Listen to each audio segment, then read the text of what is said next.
The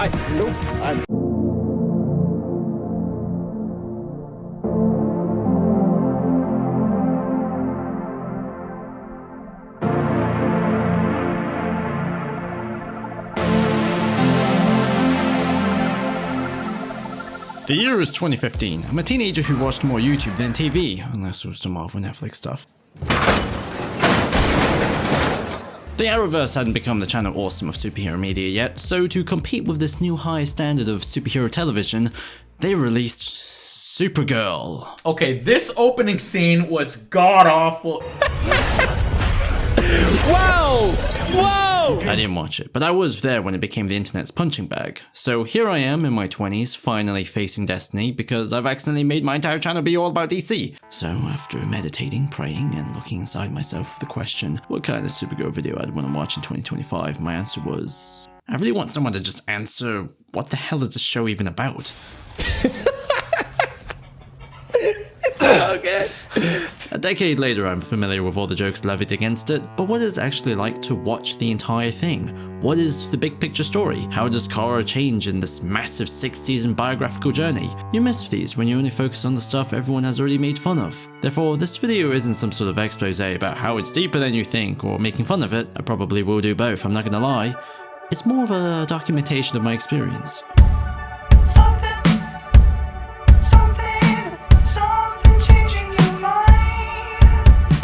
I'm not gay.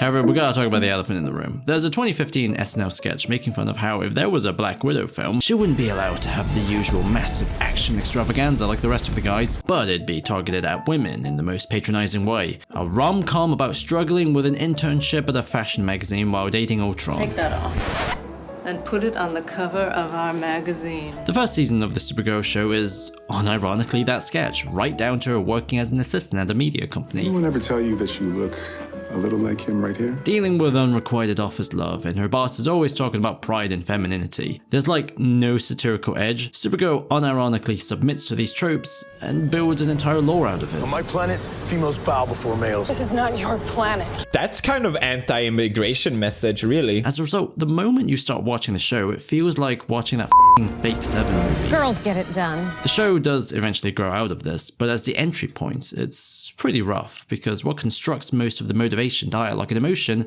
is almost exclusively generic cliches. Cue the music. Cue the music. I can't. Cheers every girl up in the world. Just play that music and it works. But stories are about understanding people, even if they're people with superpowers. In the case of Supergirl, there's a very specific premise regarding the immigrant experience. Traditionally, she's either a fresh off the boat, innocent angel, naive but excited about her new home. I want to know everything there is to know about being an Earth girl. Or she's bottled up her anger because, in contrast to Superman, she's old enough to remember Krypton, old enough to carry its memory. And then Kara's origin is even, if you look at the original origin, it's so messed up because she doesn't witness one Holocaust, she witnesses 3. So the original origin, which is a crazy story. You know, Kara's obviously on Krypton. She's 14. She lives in Argo City, and you know, what happens, and the planet blows up. But her section, Argo City, gets lifted off as a part. So it would be bad enough if she was 14. So she watches her planet die, and she's just left. So like you're in DC, blows up. DC floats away. Yep. And everyone else is dead, which is a hard thought to bear. And then she's floating on this city, and they're floating, but they're on a piece, and as they float away from their red sun and gets to some yellow suns, the kryptonite that their city is made out of turns to kryptonite. So and they're Kryptonians, so they all start dying of cancer. So they all so she's sitting there, she's like, we survived, and then people start dropping left and right. So her father, being a brilliant scientist, as her father's tend to be, builds a lead shield under the ground. So it's like, okay, we've lost, whatever, 30, 50% of our population, but I've saved them. And she helps build this lead shield. And they're floating through space, and then asteroids come and start penetrating the shield, and then people start dying again. So it's her 3rd time of watching her people die. Oh, and only at that point does she like, okay, get in the rocket and go join your cousin, because there's like, this ain't working. But I mean, that builds you strength, and that makes you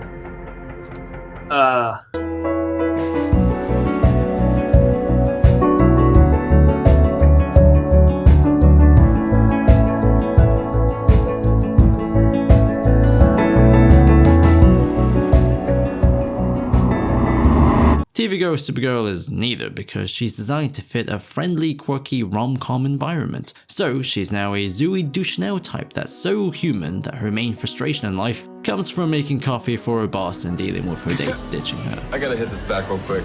What the Supergirl show isn't is rather baffling. It could have been a really deep character study about trauma, survivor's guilt, and being a refugee, but what we get effectively is a gender-flipped Superman show mixed with Ally McBeal, which is ironic because Ally McBeal literally plays her boss. The f***ing DEO kept Kara's Kryptonian mother's AI away from her, and she doesn't get mad about it. She's like, whatever. That's Kryptonese writing. Yeah. Hank and his old team recovered it from the pod that brought you to Earth. When the Black Mercy gives Kara her perfect life on Krypton, leaving it wasn't painful. It must have been like tearing off your own arm. All she needed to escape is a really generic speech about how her home is her current friends, and that's it. Alex is right. My sister is right. In the same episode, her Kryptonian aunt is killed and Kara is still cheerfully unfazed afterwards. As a result, Kara at essence feels more like a composite character, where the storytelling language used to create her overshadows everything else, because every sentence is merely a copy of a copy of a copy of something familiar before, something we've come to see as being acceptable for motivation and character development just because we're so overexposed to it. Supergirl, simulation and simulacrum, if you will. What are you doing here? You know how much that job meant to me? However, as much as everything I've said has been pretty f***ing slanderous, there's one redeemable aspect worth appreciating and can hold your attention from season 1 all the way to the rest of the show, at least on the same level as a 60s Saturday morning cartoon.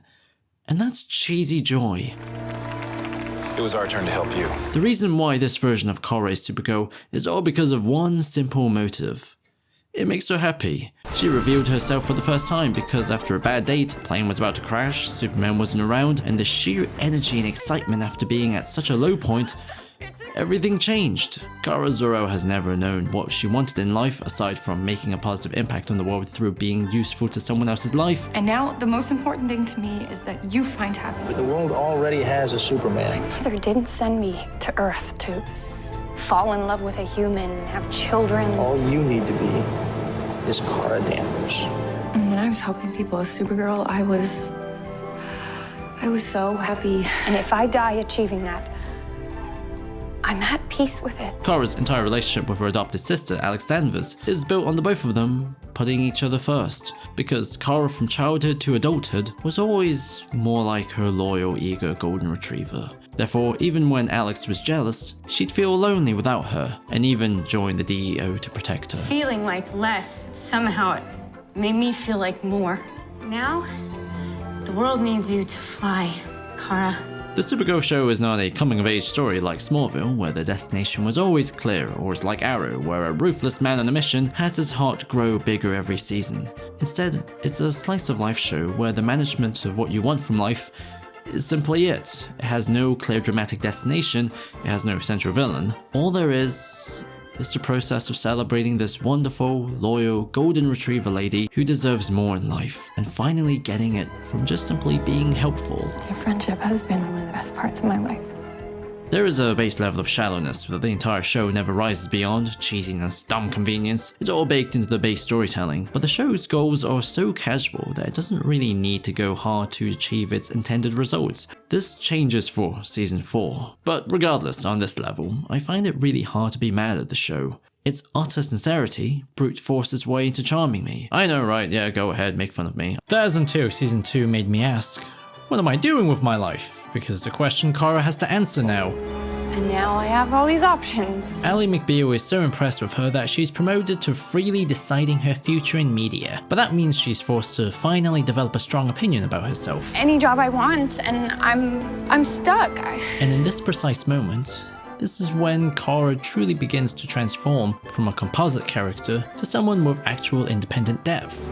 Can you see me? The person who's already ahead on this journey is, of course, Superman. I've been where you are. He previously mostly appeared through text, and now he's Tyler Hoechlin from Teen Wolf. Tyler Hoechlin is my favorite Superman by quite a large margin due to Superman and Lois, so to finally see his first appearance, I couldn't help but to have strong feelings about his costume. The collar, the belt, the size of his cape, his proportions are all thrown off by them. Superman has everything together. He's a great boyfriend, a great friend, a great reporter, all balanced with a joyful embrace of everyday life, driven by the confidence of following his heart. Like, all I know is that being Kara is just as important as being Supergirl.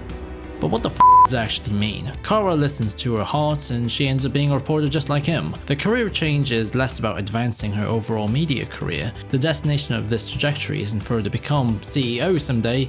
Instead, it's about building her confidence so her natural pro-social personality becomes true convictions reflected by the lifestyle her career brings. And more importantly, her golden retriever energy will be backed up by a more assertive personality. Supergirl was a persona created to protect Kara and her friends, but that meant Kara never had to be strong in the same way. But now she's forced to, and that strengthens her entire being. May the fate of my people rest on the fate of my life. Kara's new boss needs her to earn her position, since Ally McBeal basically just handed her the spot. And even she thinks Kara needs to grow a backbone. You want me to instruct your new boss to be nice to you because you don't know how to stand up for yourself? If we use self-concept theory, Kara effectively earns more self-esteem by creating a new ideal self that her self-image has to work up towards. And the only way to survive all the no's is to know her worth. So when she finally gets her yes, it's not the job that defines her, but that knowledge of her worth. You don't want it? Fine. Plenty of other outlets will. Wait. As a result, Superman isn't the ideal, he's the launching off point. Ally McBeal is the ideal, because now that she's bored with being in charge of Catco, she leaves to find new excitement by leaping into the unknown. Do you have any idea how exciting it is not to know what I'm going to do tomorrow? It's exhilarating. Her ideal self was never the job, her ideal self was instead a moving target, so she could keep building even greater self-esteem to overcome greater challenges. Literally by the end of the season, she stands next to President Linda Carter. She left all this corporate power because it's that easy to let go. I know we all need change, but we need friends too. It's also because the first season was a CBS show, then CW picked up season 2, so production moved from LA to Vancouver, and Ally McBeal didn't want to move. It's no disrespect to CBS, who are very gracious hosts to us, and truth be told, we pitched a lot of what we were going to do in season 2 to CBS, and they were going to be cool with a lot of it before the change. So it wasn't, that wasn't sort of as big a... I also just love how the show casually explains why there's a new DEO base. It's just because Supergirl wasn't told. Wait.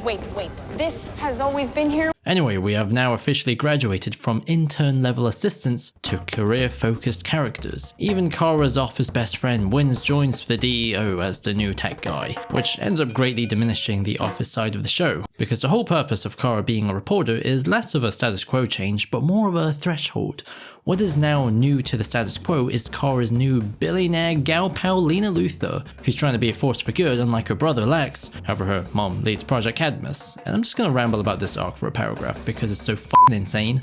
Cadmus is a rogue terrorist organization trying to deport aliens from Earth. They even steal the alien registry from the DEO. Kara and Alex's father, Dean Cain, who's supposed to be dead, is revealed to have faked it because he was blackmailed into helping them. They were gonna kill you and Kara unless I did what they said. You're the only Superman we need.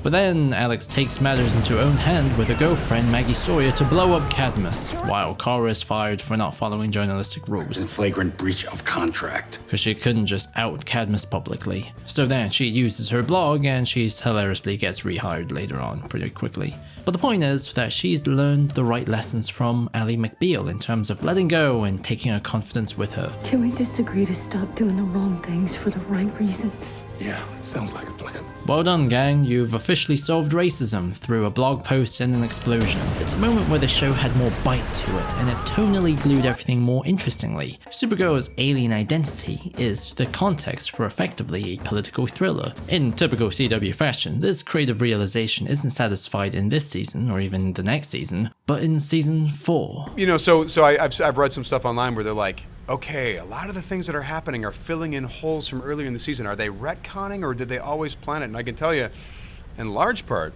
maybe not 100%, but in large part, a lot of these things that didn't maybe necessarily make sense were because of what was going to happen later with the John Cryer character. Instead, season 2 is more interested in, of course, a love story. Mon-El is a womanizing, spoiled Daxamite prince that's also a refugee like Kara, so they have an opposites attract ideal. Fun fact, they're also married in real life. It should have been me, not him! However, then Mon-El's space MAGA parents come to get him. To make Daxam great again. However, Kara had changed him so much that he's ashamed of who he was. He even challenges his father over why recreate Daxam's broken system. Why not make a better one for everyone? We had our greatest success at Slaver's Moon. Why not rebuild our kingdom better than it was and make justice available for everyone and get rid of rank and make it so everyone's voice is heard equally? But then his mom, played by Terry Hatcher, whose name is one syllable away from diarrhea, Queen Rhea, kills his dad and tries to invade Earth, all while carrying the most fucking zesty energy. City that's destroyed.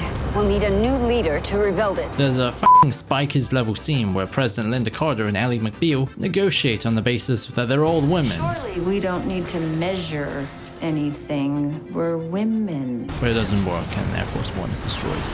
It's fucking amazing. On top of all of this, the president herself is also an alien from a people that were conquered due to their naivety. So, alien President Linda Carter ain't fucking around and orders the Daxamite mothership to be destroyed. The purpose of this whole arc is to act as the final threshold to harden Kara. She was always able to make hard choices regarding herself because it meant supporting other people. I have to go now.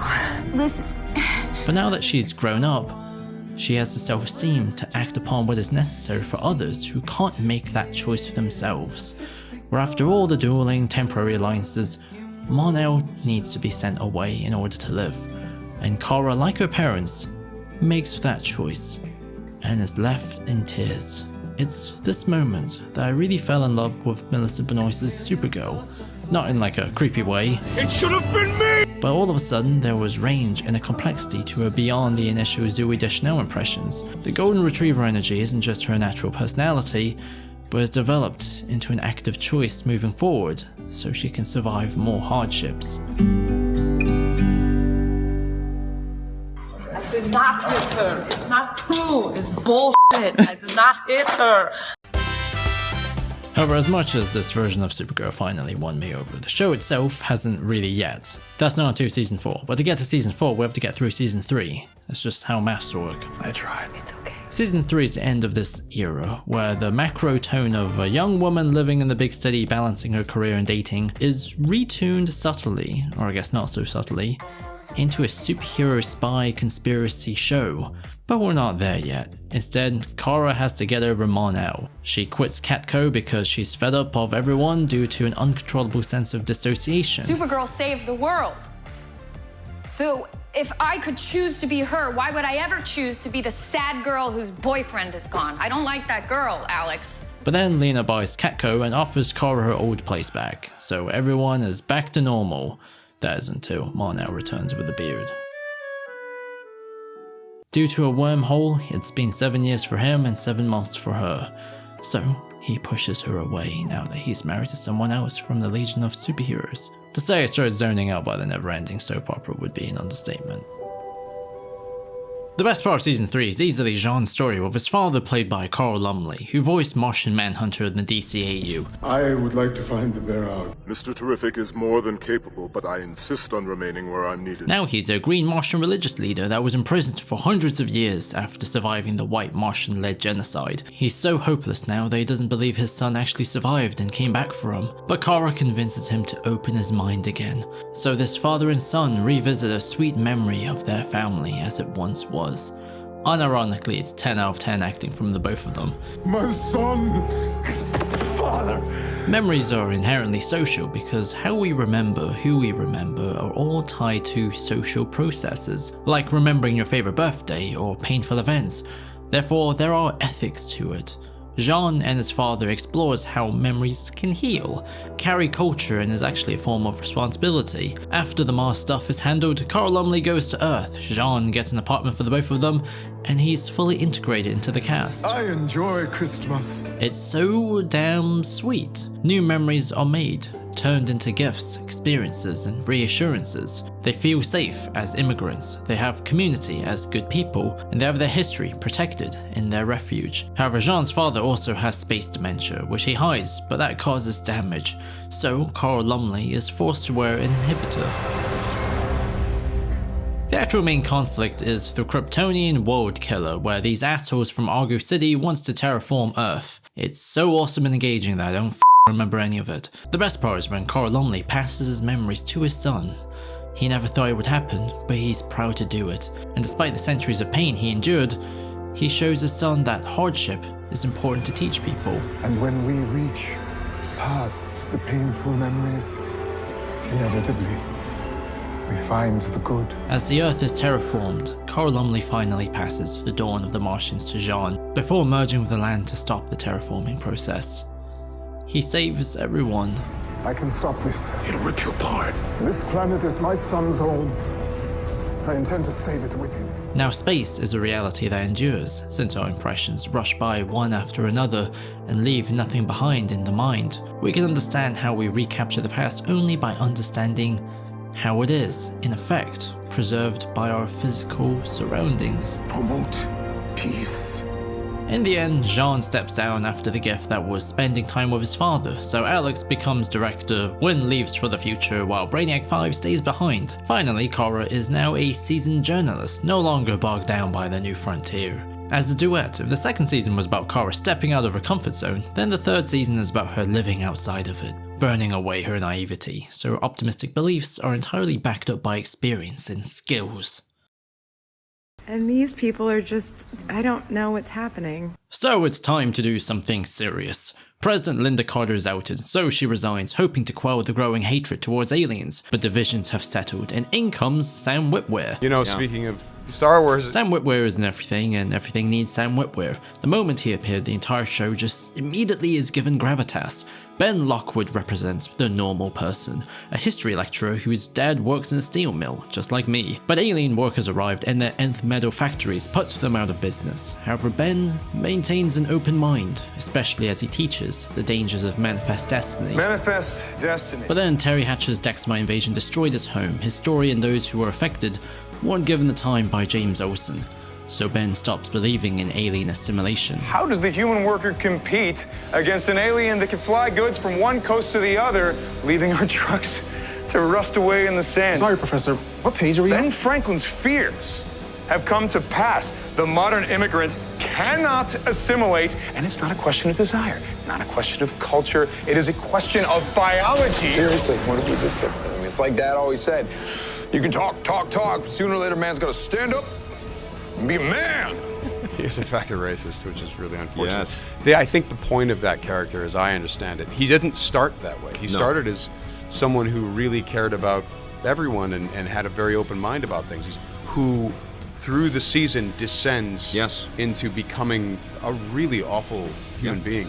And he keeps being confronted with moments where he can make the right choice or the wrong choice, and unfortunately, he's so hurt and he's so in pain that he keeps making the wrong choice. I think the theme of that character is, even if you've been hurt, even if you've been kicked around, you can't use that as an excuse to just hurt whoever you want. Absolutely. And blame whoever you want. Or kill the way mercilessly, You know, last year we were in outer space, a lot off-world fighting world's killers, and this year we wanted to make the show a little bit more grounded. His lectures get him fired, so the combination of his racist dad dying due to last season's events and rejecting Lena's help, Ben takes his father's words about manning up and never giving in to become both violent and appear like a civil advocate for Earth nativism. All men are created equal. What did they mean? They meant men.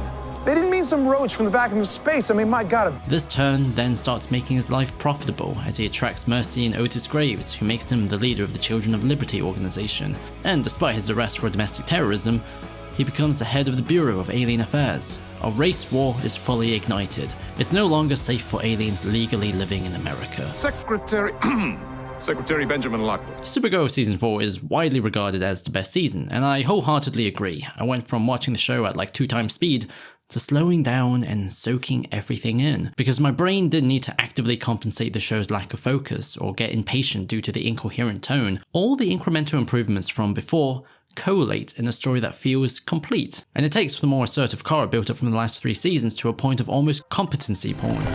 Yield or die. Just take it down to like a 7. When Kara realizes she's seen as an exception as opposed to a good example of aliens, I'm not here to hurt anyone. Most of them are fleeing war and violence, just like I did when I first came to Earth. They're not like you.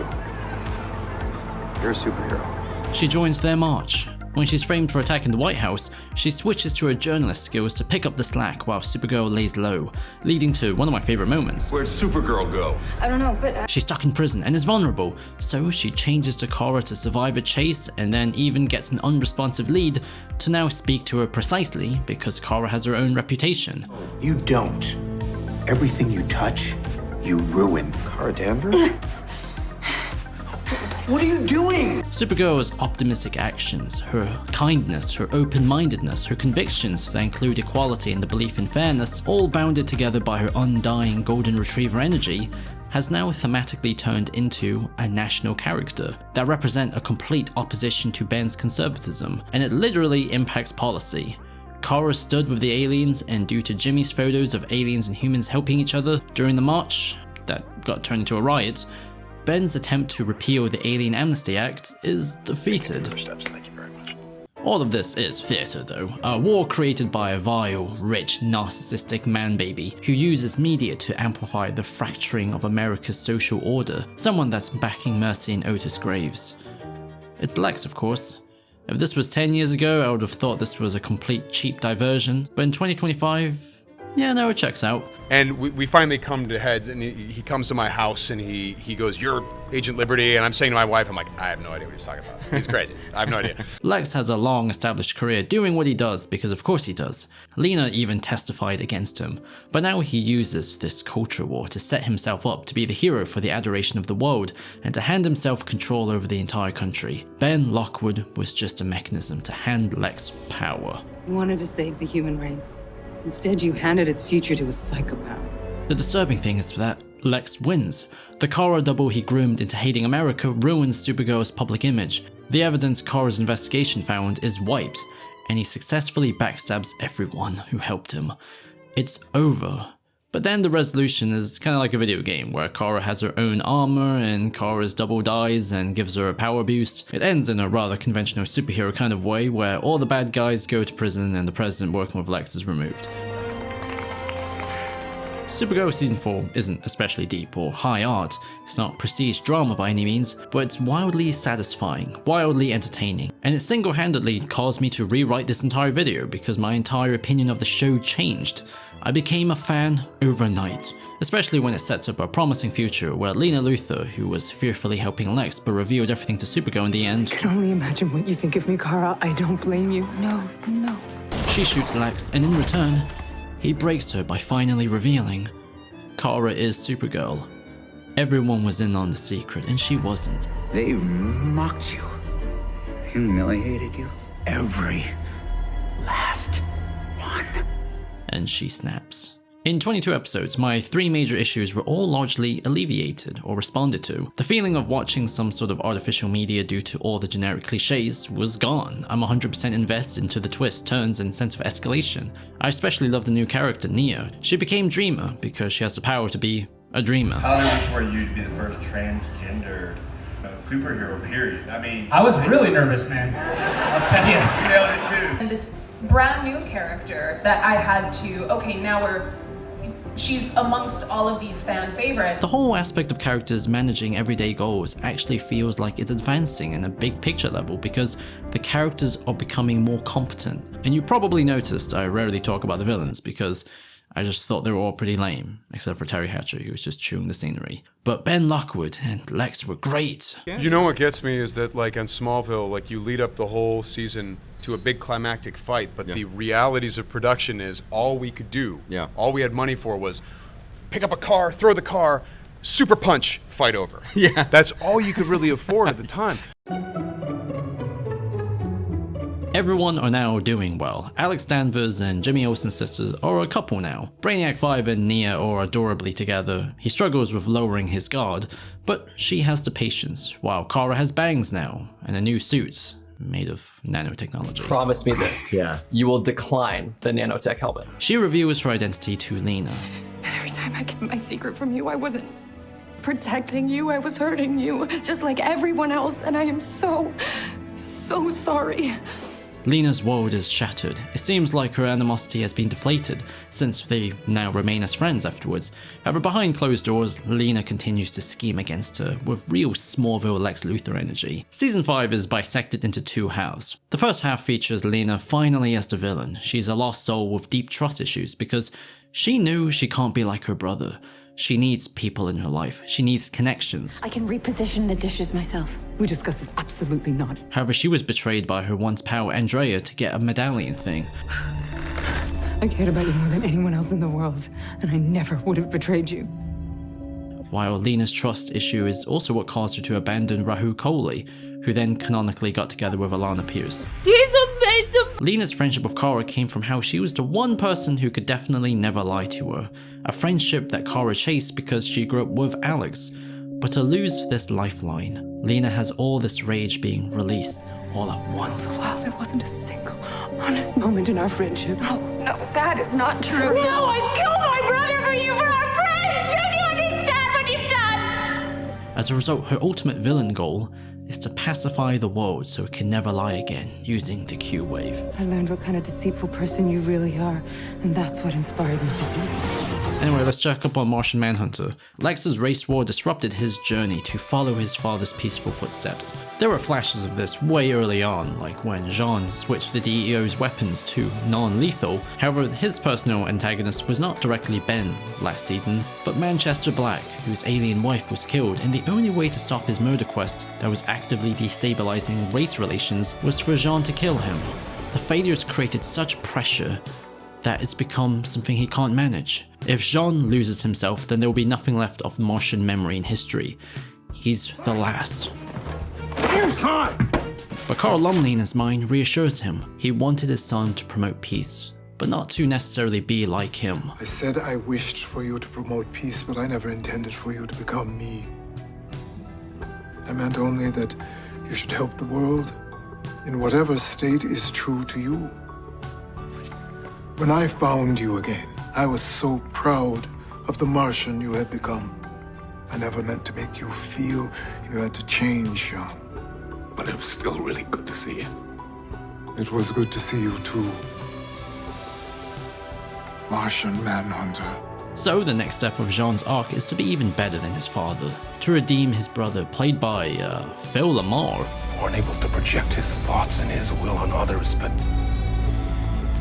cut off from my people. Malefic had an illness where he couldn't connect with the Martian hive mind, so he was isolated. So he joined the White Martians in slaughtering the Green Martians. Thus, in the end, he was sent to the Phantom Zone as punishment. Carl Lumbly was so deeply distraught by what happened that he took full responsibility, but as Dreamer reveals, Jean ended up wiping both of their minds from the heartbreak. As a result, the final confrontation between the brothers isn't a fistfight, but one of kneeling and one of forgiveness from sharing these memories. The enemy from within can be solved through forgiveness, can be solved through memory. You know, Jean, I'm just an extension of your memory of me. Any answers you found, they came from inside you. The only reason Malefic and I are able to come through the other side is because we can see each other's pain. Malefic, out of all people, is the one who encourages Kara to reconnect with Lena, but Lena refuses, even after she's defeated. This entire first half of the show is f***ing great, but then Crisis on Infinite Earths happened. We might lose the planet, but we can still save the people! As my second Arrowverse show, the event went from who the f*** are these people to who the f*** are some of these people. Therefore, the intricacy of the events is less confusing and actually more genuinely impressive. Like seeing Brainiac 5 in the Team Arrow bunker is mind-blowing in itself. It's unnecessary. However, like Arrow, the impact of Crisis derails Supergirl, but instead of it being an issue of tone, because Arrow couldn't stop ignoring these outlandish and tonally divergent crossovers now that the main character died in one, Supergirl's established existence as a neighbouring parallel universe is wiped out by the merging with the main Arrowverse universe. So some characters vanish, some characters merge, some characters have doppelgangers. That's fine, but the greater issue is blurring the status quo. Who's the president? What are the alien-human race relations now that everyone mingles in a universe proliferated by metahumans and supercriminals? You're an alien? Yeah, So do you have like other aliens on this Earth? The show effectively soft reboots halfway through the season, but because the Lena Luthor villain arc is left hanging and Lex is suddenly the focus, the whole time I found myself just urgently waiting for them to get out of this reality and go back to the way things were, especially when the new status quo features Lex in charge of everything. You might see that on this Earth, I've always been the hero. The whole season went from corporate espionage to kind of like a Black Mirror episode. It's so disorientating, especially when the holes and inconsistencies with the show are only addressed whenever the writers seem to be in the mood, so the resulting vibe is a clear disinterest from the show to be more than just broad second screen entertainment. However, one of the best episodes happened during this second half, where a reformed Mr. Mxyzptlk offers Kara a chance to change the past so she can optimize her life in this new reality. Kara tells Lena earlier, but that still causes her to be a villain. If the real Kara thought I was a villain, then maybe that's all I really am. Lena saved me the first time. She might hate me, but she'll save me again. She wants to, but she'll never make it in time. So Kara decides to go back to season 2 for the reveal. However, Lena is still pissed. So Kara goes all the way back to the beginning to avoid any secrets altogether, and Lena is 100% on board. Imagine what we could do together. A Luthor and a Super working together as a team. But there's still consequences, since the Children of Liberty will kidnap her. Kara's loved ones like Ally McBeal is killed. The point is, there's always consequences regarding Lena, so Kara must accept the ones right in front of her. Therefore, the conclusion Kara makes is extremely satisfying. She tells Lena she's now accountable for all her actions. Kara won't blame herself anymore. Just like it's your choice to work with Lex. I'm done blaming myself for your bad decisions. I made one mistake. One mistake that was only ever meant to protect you, and in return, all you did was hurt me in every way imaginable. The Kara in this season, despite everything, is a satisfying continuation of all the life she lived before. The golden retriever energy is mediated by a mature Kara who knows her worth. The only way for Lena to get a second chance is to prove herself. Kara is more like Ally McBeal than her first season self than ever. I come offering donuts and my help. However, does the final season get better? It was ordered in 2020 and started shooting in October 2020. But what else was going on? Vancouver COVID protocols. They cut the last season down to 19 episodes, and now they have to shoot the whole thing under it. You can see how the fight scenes have devolved to just everyone shooting hand lasers at each other from a safe distance. Furthermore, Melissa Benoist was on maternity leave for the first half, and pretty much everyone were checked out at this point. Is it weird being in the final season of a show that when someone, I don't know if anybody's ever said, this is your final season? I'm ready to check out. I've got to be honest. I'm ready to move on. So it was quite a relief when they said it's the final season. I was okay with that. Okay. I'm kind of okay. I'm okay with going home. I'm okay with being around my family. The show had very clearly overstayed its welcome. Although now that Supergirl is fully integrated into the Arrowverse, you can pull out a new but also the last entertainment card. Crossovers. Fellas, what the f is National City like compared to Starling or Central City? Hands off my fries. What's the DEO's relationship with Argus? How will Brainiac and Cisco interact? In fact, I want to see Felicity Zoom call Lena and call her a hypocrite or something. If we're not here for the plot anymore, maybe we're here for the primal effects of going through the hits and creative world building, especially if Kara is going to be stuck in the Phantom Zone for the first half. Instead, we get a bunch of two-part filler stories before the finale. You are gonna have so much fun. I feel like I can partially blame this on the lack of clear biographical frame from the show. Kara doesn't start out as a selfish, horny frat boy like Oliver, so you can't dedicate the entire season in celebration of their growth and redemption. Supergirl isn't an epic origin story like Smallville, so the last season isn't about why her debut is important. Instead, it was about what it's like for a young woman to manage life in the modern world. And the show had moved so far away from professional milestones that Kara becoming editor-in-chief is saved for the finale, so it ends up becoming more like a bookend. Lena? The actual plot, instead, is so overwhelmingly silly and so incredibly unfocused that it feels like it's made for very, very small children, like younger than the demographic Sarah Jane Adventures was made for. In the first episode, Lex kills Kara, so he starts dancing far away from her corpse in the Fortress of Solitude. But then the Lena Luthor protocol saves her, and they all fight him. What the f is going on? Anyway, Kara, while trapped in the Phantom Zone, makes friends with Nyxly, a fifth-dimensional imp like Mr. Mxyzptlk. Then Nyxly becomes the main villain, and Lex Luthor falls in love with her sincerely. Everybody races to get the Infinity Stones, and yeah, that's kind of the plot. Hey, William? John Cryer is probably like my, third favorite Lex. He has enough goofy energy that you can do goofy comic book things with him, and at the same time he has enough gravitas for serious drama. So seeing him genuinely fall in love is, I guess, more interesting than revealing Lena Luthor is a witch. But there is this badass moment in the beginning where Lena leaves her fortune behind. Can't just walk away. You hate me too much. I do hate you. I just love me more. The general consensus for the season is that it's borderline unwatchable, but I still adore Brainiac 5 and Nia. I love you. He previously had to fake siding with Lex in order to stop him, so now we just finally get them together. I promise. Dreamer is like the cutest character with the most generic looking costume, and David Harwood and Jesse Rath are like the two best actors. They don't just do a charismatic job, but they add an element of tragedy behind their positive energy. So like these characters, these Legion characters were created in like the 60s, right? And so all these names of these superheroes are like Lightning Lad and Lightning Lass. But since these characters are now in the 31st century, my reasoning was, like fashion is cyclical, and it becomes hip and cool to have that old kind of mentality. And so maybe they would talk in like what I call a mid-Atlantic accent. You don't happen to have a +1 to this event, do you? There's this episode where Nia and Brainy go back in time and they interact with young Kara, and it's just fucking fun. It's a whole lot of fun hanging out with them. Full tilt stupidity and ridiculousness, and Nia has to distract Cat Grant, and ironically, she inspires her to start her own media empire as opposed to just working the gossip column for Perry White. When you step back, it's a really fun cycle where Cat inspired Kara, Kara inspired Nia, and now Nia inspires Cat Grant. You're a natural born leader. You're someone who knows what she wants and knows how to get it. I am, aren't I? Yes. I mean, it's still ultimately all nonsense and filler, but at the end of the day, when you spend so much time with these characters, all the highs and lows, victories and more victories, you can coast on this bond. It's why I always go back and revisit Smallville Season 10. That, and unlike Supergirl, I watched when I was like a baby. What is... But how does Supergirl end? Everyone comes back to fight Lex and Nixley after they devolved into infighting. I love how Helen Slater just shows up with a shotgun. Supergirl has inspired the world, so after just 3 weeks, people can solve their problems. Kara's beginning to be left behind, however she receives a call from Cat Grant to become editor-in-chief of Catco. And the contracts are in your inbox. But Kara still feels deflated. She had quit journalism to stop splitting her attention. You can have it all. You just can't have it all at the same time. So this new responsibility can potentially make her even more split.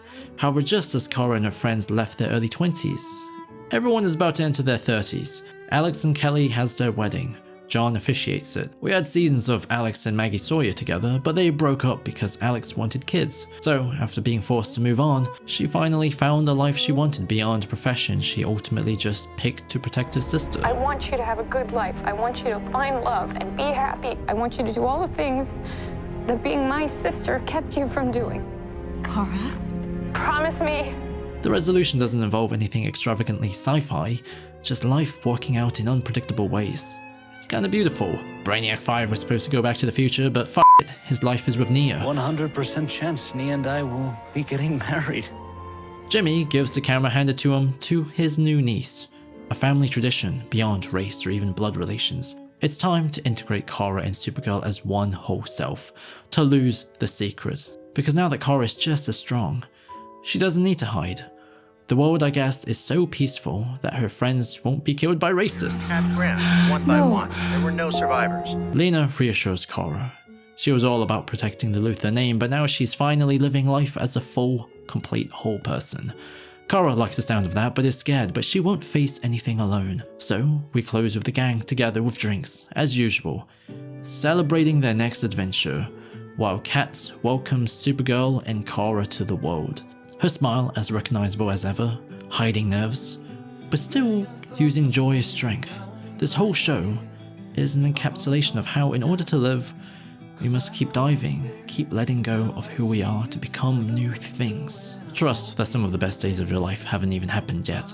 There are going to be parties that leave you dancing till 6 AM, spontaneous adventures that teach you more than you ever learned in a classroom. There are going to be nights that will stay burned beneath your eyelids, memories that dance underneath your skin. Life is going to exceed your expectations. It is going to astonish you with its timing. Remember, you have not felt it all. The world still has so much left for you.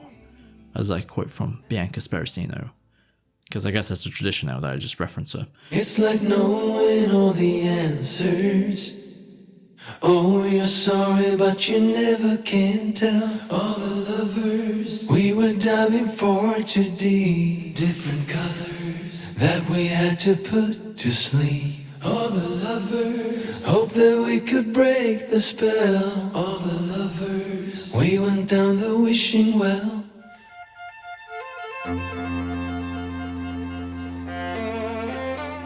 I give speeches inspiring people to live their best lives, but she's right. I'm too afraid to live my own. No, that's not true. It is.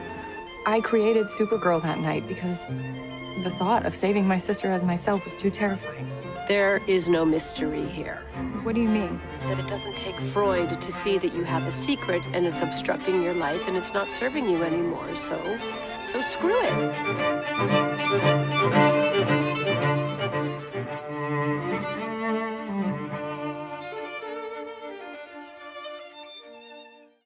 Supergirl feels kinda like a car ride where the first third of the journey is long, kinda bumpy, and heading towards a destination that I'm really not overly interested in. I know not every show has to be made for everyone, clearly I'm not the target demographic for a show about a young woman working in the big city, but then suddenly the gear shifted, and the ride became smooth, and I'm loving it.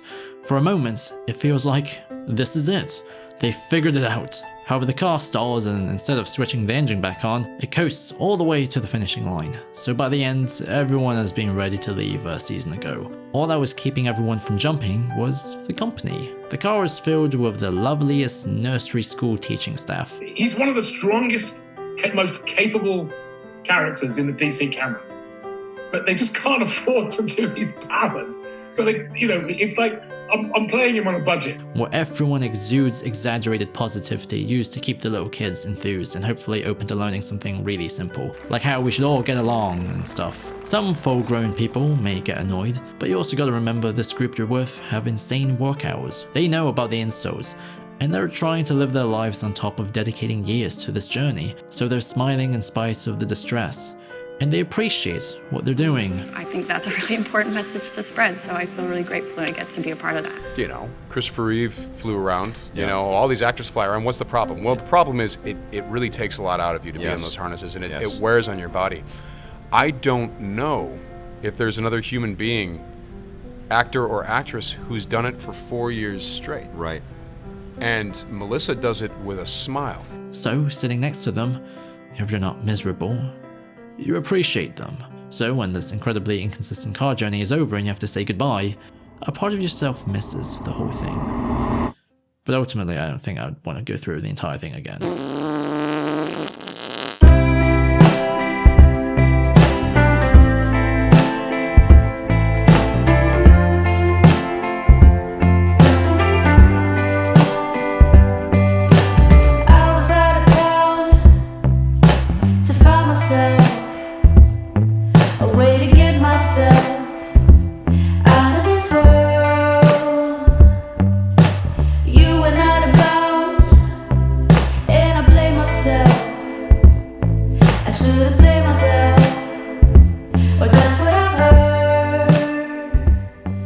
So this was the Supergirl video. The main driving force behind making this was to improve upon the process I experienced making the Arrow video, so I wanted to schedule my time better with this one. Unfortunately, I still took a month, but I guess it was a less stressful month. I wanted to implement academia into the analysis, which I did, but the show just fundamentally isn't deep enough for some sort of macro unifying understanding of themes and such, so I merely dipped my toes into theory. I also adjusted my tone so my opinions and thoughts can flourish a little bit more.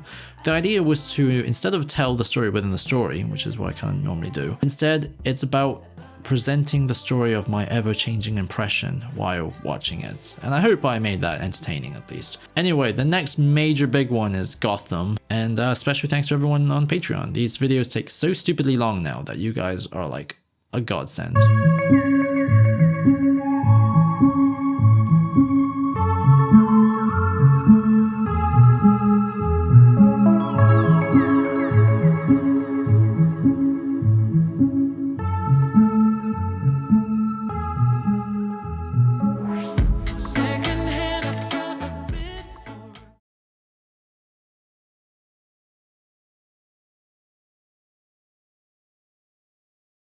sometimes I get my butt kicked. I'm like, how the fuck this guy beat me up?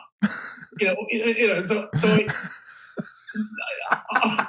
oftentimes I've had to sort of, just create a kind of whole new iteration of the character because it doesn't quite match.